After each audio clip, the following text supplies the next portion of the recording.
ახლა კი მოსალმები კინორეჟისორ გოგა ხაინდრავას, რომელიც სტუმრობს სტუდიაში. ძალიან დიდი მადლობა, რომ გამონახეთ დრო და მოგზანდით მნიშვნელოვან პოლიტიკურ თემებზე სასაუბროდ. მოკლედ, დავიწყოთ საკმაოდ ისეთ მნიშვნელოვანი ამბით, რომელიც ბოლო 2 დღეა ტოპ ნიუსებშია, ეს არის საქართველოს სრულუფლებიანი ელჩის თვის სიგელების გადაცემა, მისი მიღების ცერემონია თეთრ სახლში. როგორ ფიქრობთ, ის გზავნილები, რაც აქვს მართლ გუნდს ბოლო რამდენიმე თვეა, რომ გადატვირთვის პოლიტიკისთვის მზად არიან ისინი მივიდა ადრესატამდე, ან მივა ადრესატამდე?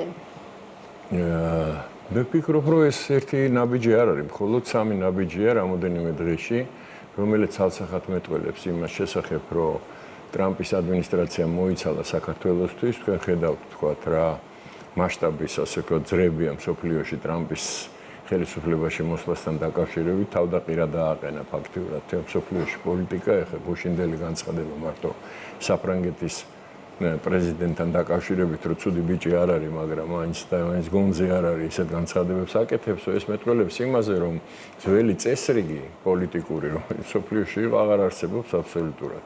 ჩვენ უყურებთ ამ რამეს. პირველი იყო ეს მტრული აქტი, აბსოლუტური სიბინძურე, რომელიც ჯო ვილსონის აი კორუფციის სახე თუ შეიძლება რამე იყოს ეს ამერიკაში, ეს არის ჯო ვილსონი, რა სამარცხვინო კაცი აბსოლუტურად და ჩვენ უკვე დოკუმენტურად ვიცით, თქვა აი ამ ჭყალებში საქართველოს სიყვარულში რამდენ თანხებს იღებდა კესერაშვილისგან მაგალითად, ხო? აი ამ მტრული აქტის გაჩერება და ჩაგდება ფაქტიურად, იმიტომ რომ ის ბჟუტური რო ეს რაღაცა გაგრძელდება, არაფერი აღარ გაგრძელდება, დამთავრდა ეს მეგობრობის აქტი. ეს ახლა ჩუმი თანხმობა უნდა ყოფილიყო, რახან ეს ჩუმი თანხმობა არ იყო და დაიბლოკა 3 სენატორის მიერ, სხვათა შორის ერთ-ერთი ტრამპის მეგობარი მაინც და მაინც დიდი კეთილგანწყობით საქართველოსადმი არ გამოირჩეოდა უკანასკნელი თვეების მანძილზე. იმანაც დაბლოკა, მეტყველებს იმაზე, რომ თემა დამთავრდა. მეორე ეს არის წვრთნების აღდგენა, რომელიც შეჩერებული იყო და მესამე არის ფაქტობრივად ტრიუმფალური, ასე ვთქვათ, აღიარება საქართველოს ელჩის, რომელიც მოწმენი ჩვენ გავხდით, თუნდაც ვთქვათ, როგორ შეხვდნენ რომ შედიოდა, როგორ შეხვდა რუბიო, მე აი ასე ვთქვათ, ძალიან თბილი ურთიერთობები ტრამპთან, მეტყველებს იმაზე, რომ თემა დამთავრდა რა, ეს რაღაცა ილუზიები, რომელიც ჰქონდათ ამ ჩვენი ქვეყნის სტრებს, როგორც შიგნით, ისე გარეთ, დამთავრდა და რაც თავარია, ეს დამთავრდა ეს ალქაჯობა ევროკავშირის, რომელსაც ყოველდღე ხვდებოდით, ეს გაუთავებელი განცხადებები. მე მინდა გითხრათ, რომ ესეთი სამარცხვინო მდგომარეობაში ევროპა ბიუროკრატიას გულისხმობდა არა კონტინენტს და იმ ხალხებს, რა თქმა უნდა, მას ყოველთვის ხალხს მე არასოდეს არ ყოფილა. იმ კატასტროფის ფონზე, აბსოლუტური კატასტროფის ფონზე, რომელიც გაზას სექტორში ხდება. სადაც ბავშვები წყურვილით კვდებიან, შიმშილით და წყურვილით იხოცებიან 20,000 ბავშვია, დახოცული 80,000 მშვიდობიანი მოქალაქე. მე არ ვერევი ამ კონფლიქტში, მე ვამბობ შედეგებს. ამის ფონზე გაუთავებელი განცხადებები საქართველოზე. დღეში 2, ნუ რა უბედურება, ესე იგი სხვას არაფრის უნარი არ აქვს, ვერ პატიებენ ღირსებას, ვერ პატიებენ დამოუკიდებლობას, ვერ პატიებენ საკუთარი სიტყვის ფასის და წონის, ასე ვთქვათ, ქონას. და ეს არის ძირითადი რაც აღეზიანებს მან და ვინ არის ამის ეს არის ბალტიისპირეთის ქვეყნები, რომელიც საბჭოთა კავშირის დროსაც მე ძალიან კარგად მახსოვს, ზუსტად ისეთი შნირები იყვნენ საბჭოთა კავშირის ხელისუფლების, იგივე იუნკევიჩიანი, რომელიც იყო გორბაჩოვის პარტიის წევრი და პირდაპირ უშიშროების თანამშრომელი, კუბილიუსი, რომელიც დანიშნეს პრაქტიკულად თავდაცვის მინისტრად ევროკავშირის. წარმოგიდგენთ გორბაჩოვის პარტიის წევრი. ექსპერტები საუბრობენ იმაზე, რომ ბალტები იცავენ საკუთარ ქვეყანას ამით ჭყალებში, იმიტომ რომ იციან, რომ შესაძლებელია მომდევნო ჯერზე რუსეთმა ეგეც არის, რა თქმა უნდა, პირველი მარტო ეგენი არა, მთელი ევროკავშირი. კი ბატონო. მთელი ევროკავშირის ბიუროკრატია ცდილობდა, ეხლა იგივე გადაიტანეს აზერბაიჯანზე სასომხეთზე. აბა შეხედეთ რა ხდება, იმტრიეს კვილები და აიმტრიეს საქართველოსზე კვილები. მიხვდნენ, ახაც მიხვდნენ და ვაშინგტონშიც მიხვდნენ. თქვენ ხარ გონიათ, რომ ეს დიდი სიყვარულით ხდება ის ყველაფერი. კი ბატონო, აი ვაშინგტონის თემა მინდა გავაგრძელო, იცით წეგან რატომ გითხრეთ, მივიდა თუ არა ადრესატამდე ეს ყველაფერი. თქვენც ახსენეთ, ეხა ის 3 სენატორი, რომელიც ბლოკავს არამეგობრულ დაბლოკეს. თუმცა ეს ყველაფერი სათავისოდ თარგმნა ოპოზიციამ. ისინი ამბობენ, რომ ეს არის დროებითი შეჩერება, ასე ვთქვათ, დაჩქარებული წესით აღარ განიხილავენ განხილვების გარეშე. მოკლედ არის ბევრი სპეკულაციები. როგორ ფიქრობთ თქვენ, ეს არის პროცედურული შეფერხება იქნება თუ ეს არის უკვე საბოლოოდ თქმა იმაზე რომ მსგავსი ტიპის დოკუმენტები საქართველოს ამერიკაშს ურთიერთობას ხელს ვეღარ შეუშლის. რა თქმა უნდა ეს დამთავრდა თემა და ისე ვიმეორებ ერთ-სამ დღეში აბა წარმოიდგინეთ როდის მოვიდა ტრამპი ხელისუფლებაში ხო? იმის მერე დიდი პაუზა არის არანაირი ურთიერთობები არ იყო და მე უცებ სამ დღეში სამი ძალიან მნიშვნელოვანი რამე ეხ ხუმრობა არ არის წვრთნების აღდგენა იმიტომ რომ წვრთნები ბაიდენის ადმინისტრაციამ ოფიციალურად შეაჩერა და თქვა რომ აღარ იქნებაო აღდგა წვრთნები ხო ისევე როგორც ეს კანონი იყო ჩაგდებული და ელჩის ასე ვთქვათ ლეგიტიმაცია იყო ცნობილი ამით ქვეყნის ლეგიტიმაცია იყო ცნობილი და ბუნებრივია რაც შეეხება რითიც თქვენ დაიწყეთ საქართველოს ყველაზე დიდი უბედურება ჩვენი ქვეყნის ის არის ჩვენ არ გვყავს ოპოზიცია ეს არ არის ოპოზიცია ვისთანაც ჩვენ გვაქვს ურთიერთობები ეს არის უმეცარი ხალხი რომელიც თლიანად დამოკიდებულია იმაზე რას უბრძანებენ ახლა მე უსმენდი თქვენ ასე ვთქვათ დიალოგს აი წინა იმ და თქვენ თქვით რომ აი როგორ იქნება აი არჩევნებში არის აბსოლუტურად ნათელია პოზიცია აი ამ ადამიანებს ვინც ესეთ მდგომარეობაში სამარცხვინო მდგომარეობაში ჩააგდეს ევროპა და მე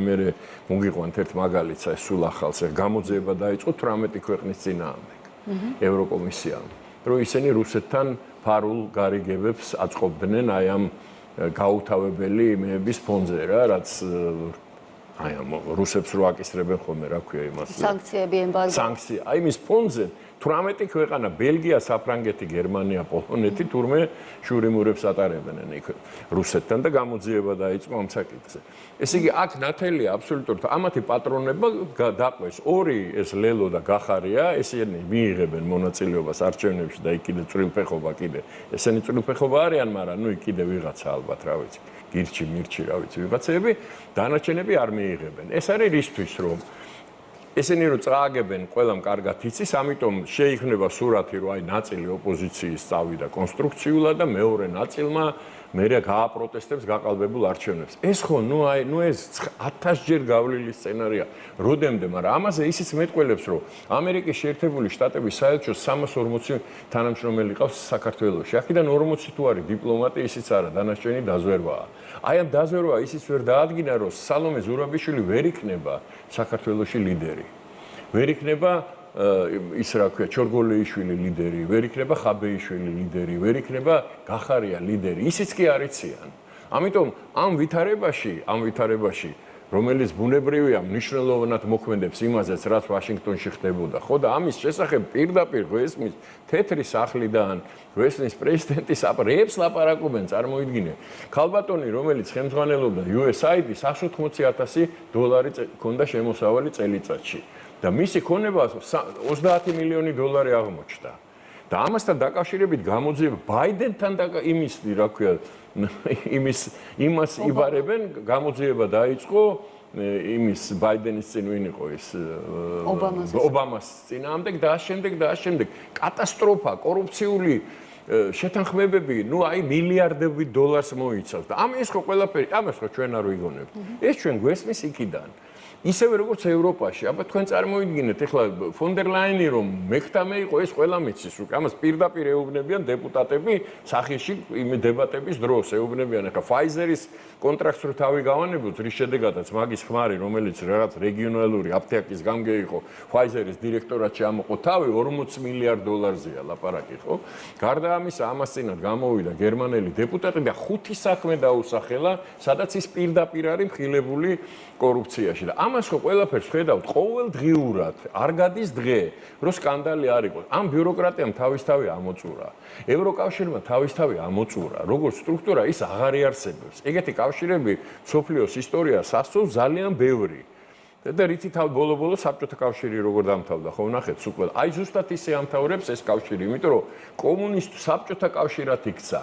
540 დეპუტატი როცა ხელს წევს ისე რომ არც კი იცის რა წერია იმ რეზოლუციაში მეტყველებს იმაზე რომ ყოველგვარი ნება, ღირსება, პოლიტიკა, რაღაცა იქ თანამშრომლობა დამთავრდა. რასაც გეუბნებიან, ხო არ შეიძლება რომ ეხლა თქვენ წარმოიდგინეთ ზელენსკისთან დაკავშირებით 3-4 დღის წინ როდესაც მანის კანონი მიიღო, ბუნებრივია რომ ის კანონიც მიაღებინეს თვითონ რატო გააუქმებდა ეხლა იმ სამსახურებს, რომელიც კორუფციას ებრძოდა. ბუნებრივია ეს მიაღებინეს თავის პატრონებმა. თავის პატრონებმა მიაღებინეს და მეორე დღესვე ომის მდგომარეობაში მყოფ ქვეყანაში 12 ქალაქში ერთდროულად დაიწყო მიტინგები, ერთი და იგივე ლოზუნგებით, ერთი და იგივე გამოსვლებით.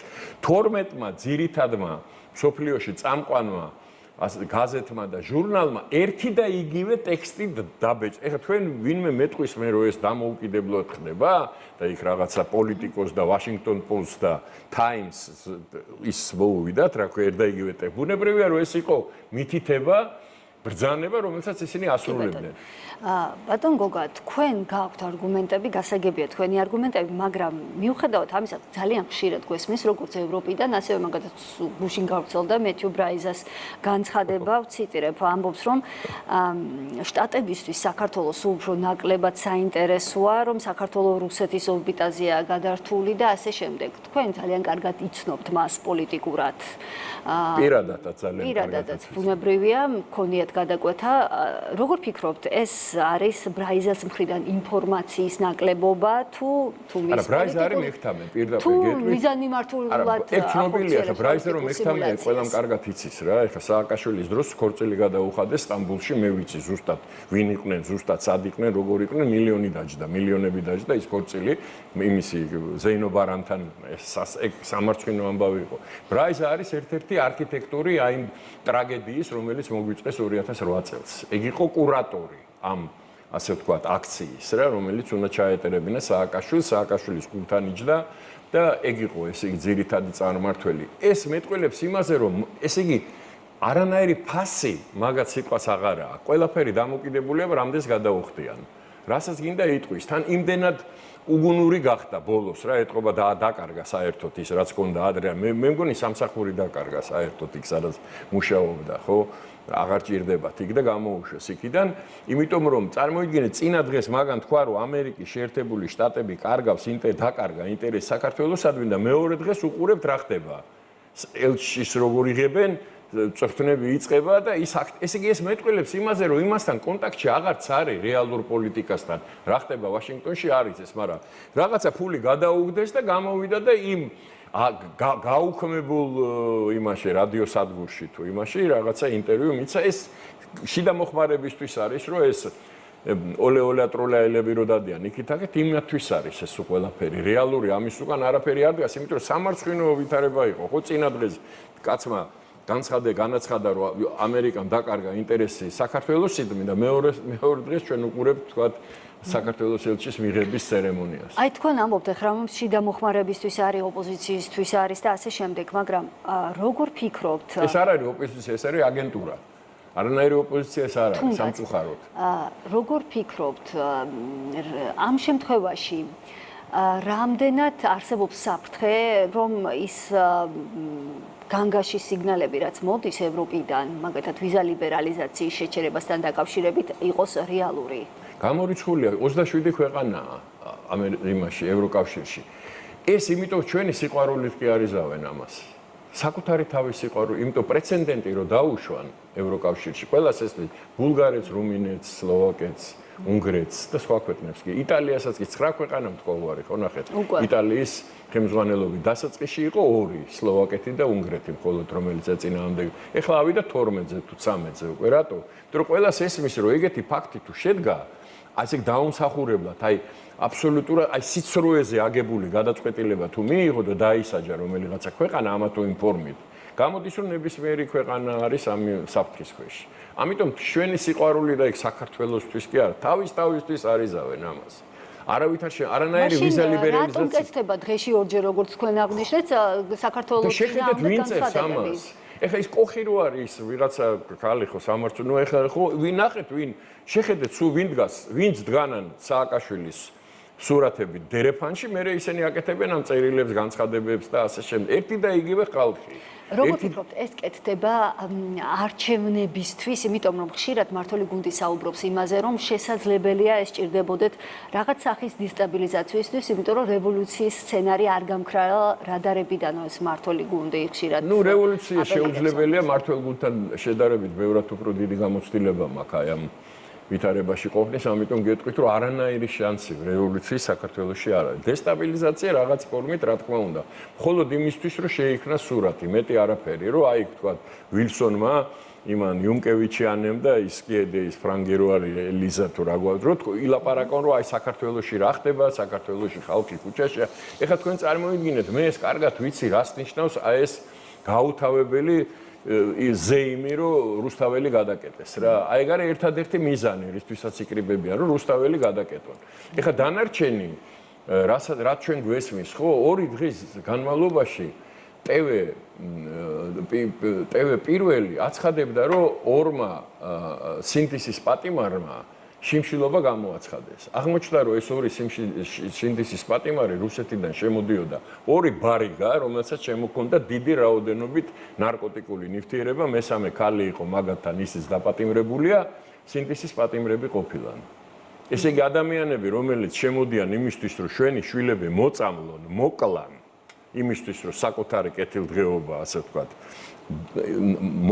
ნარკომოვაჭრეები არიან სინთეზის პატიმრები. TV პირველისთვის, ინგა გრიგოლიასთვის, იქის ვინც არიან ეს საროსკიპო მთელი შეკრებილი რო არის, ხო? იმისი მელაძესთვის და მათი პატრონის გამოყენება არა, ესეა, თვითონ მე ხო არ ვამბობ. შედი და ნახეთ. ეგენი არიან სინთეზის პატიმრები ყოფილან, ხო? ქალბატონი, რომელმაც პოლიციის უფროს ხელი გააწნა სპეციალურად დავალებით, ეს არ იყო შემთხვევითი. ეს იყო მიზანმიმართული ქმედება, რომელიც როგორც ნებისმიერი მიზანმიმართულია ქმედება, რომელიც პოლიციელების წინააღმდეგ მიმდინარეობს. გოგა ხაჩიძე, ყოფილი მინისტრი, განაცხადა აგერ მიდევს მაგისი განცხადება Facebook-ში, რომ პოლიციელები არიან მტრები. გესმით თქვენ, რომ პოლიცია ვის უტევენ? სამ ინსტიტუტს უტევენ. უტევენ პოლიციას, უტევენ სასამართლოს და უტევენ პარლამენტს. რატო უტევენ? იმიტომ რომ ამ სამ ბოძზე დგას სახელმწიფოს სტაბილურობა. ეს ხო ხო ყველაფერს ასწავლიდნენ, აი საკერმანი მოკდა ახლა, მაგრამ ეს ხო ყველაფერი ეს ხო ვიცით ყველაფერი და ეს იმიტომ თქვენ წარმოიდგინეთ ბოლო არჩევნებში 700,000-ზე მეტმა ადამიანმა მიცა ხმა ოპოზიციას, ხო? სად არის ეს ხალხი? რატო არ გამოდის საპროტესტოდ? იმიტომ რომ იმას, რასაც ხედავენ, იმათ შეიძლება მობეზდათ ქართული ოცნება ხელისუფლებაში და ეს ბუნებრივიც არის. ნებისმიერ ქვეყანაში ახლა 14 წელიწადი, 10-12 წელიწადი ერთ და იგივე პოლიტიკური ორგანიზაცია რო არის ხელისუფლების სათავეში, ადამიანებს ცვლილებები უნდათ, მაგრამ ამ ბოროტებაზე არ გაწვლიან. ამიტომ არ უჭერენ მხარს ამ იმიტომ რომ ხედავენ, რომ ესენი არიან ბოროტმომქმედები. თანაც როგორც აღმოჩნდა და ჩვენ ზუსტად ვიცით რა თანხები ვისგან მოდის, როგორ მიდის, ვინ ანაწილებს ამ თანხებს, ის კაპიტანი გიგაური რო არის და ის ლომჯარია ადამიანის უფლებებს რო იცავენ თავის ჭკუით რა, ხან იქით რო დარბიან დასაბეზღებლად და ხან აქით რო დარბიან გასაბეზღებლად და ნუ ეს ტოპ ტვინი გეგელია, ხო? ნუ ახლა თქვენ წარმოიდგინეთ ვისთანაა ვაფშე რაზე ვლაპარაკობთ, ხო? რომ ვინ არის ეგ სახიფათო მდგომა, ეს არ არის კარგი ვითარება ქვეყნისთვის ნამდვილად. არ არის კარგი ვითარება, როდესაც მართველი პარტია ამდენი წელია ხელისუფლების სათავეში და ოპონენტი არ აყავს. ეს არ არის კარგი ქვეყნის განვითარებისთვის, იმიტომ რომ თუ არ არის ოპონირება ერთმანეთის ეკონომიკური და სახელმწიფოური განვითარება ფერხდება. ხო, მაგრამ მართალი გუნდი საუბრობს იმაზე, რომ ჯანსაღი ოპოზიცია სავარაუდოდ უნდა შეიქმნას ქვეყანაში. შეიძლება მაშინ მხოლოდ იმ დროს, როდესაც ისინი იმას მოაცილებენ ამ ველს, იმიტომ რომ ამ ველის შესმოსვლის შესაძლებლობას არ აძლევენ. ეს თქვენ წარმოიდგინეთ, რას უყურებთ ჩვენ ქუჩაში წარმოიდგინეთ. აი ამ დღეების განმავლობაში, ხო, თვეების რა უმსგავსებას უყურებთ? ჩხიბავებს, მისნებს, რას არ ბუნებრივია რომ ახალგაზრდა თაობა რომელიც მოდის და რომელიც იქნება განწყობილიც კი არის რომ პოლიტიკური ასე ვთქვათ ასპარეზობაში მიიღოს მონაწილეობა ამის შემხედვარებ ბუნებრივია ერიდება ამ ველზე შემოსვლას ამიტომ ეს ველი უნდა გაიწმინდოს და დარწმუნებულია რომ იწმინდება მუნიციპალური არჩევნები იქნება ამის მუნიციპალური არჩევნები ძალიან ახლოს არის ამიტომ არ მოისწრება მაგრამ მე დარწმუნებული ვარ რომ შემდეგი არჩევნები უკვე სხვა პირობებში ჩატარდება 28 წლის საპარლამენტო არჩევნებს გულისხმობ იმ დროისთვის უკვე ნელ-ნელა ჩანს კონტურები ახალი პოლიტიკური ძალების და დარწმუნებული ვარ რომ 3-4 ისეთ ქვეყანაში როგორც არის საქართველო 3-4 პოლიტიკური ორგანიზაცია რომელიც ასე ვთქვათ მყარად დადგება ფეხზე და გარკვეულ ინტერესებს დაიცავს გარკვეული მოსახლეობის გარკვეული ნაწილი არა საკუთარს თქვა თავის რაღაცას თავარია საქართველოს სუვერენული ინტერესები. ბუნებრივია და ხალხის ინტერესებს, სხვადასხვა ფენების ინტერესებს, იმიტომ რომ ხალხში სხვადასხვა არის ინტეგრაცია ინტერესების. ერთად თავმოყრილი არ არის ყველაფერი. ძალიან დიდი მადლობა საინტერესო საუბრისთვის.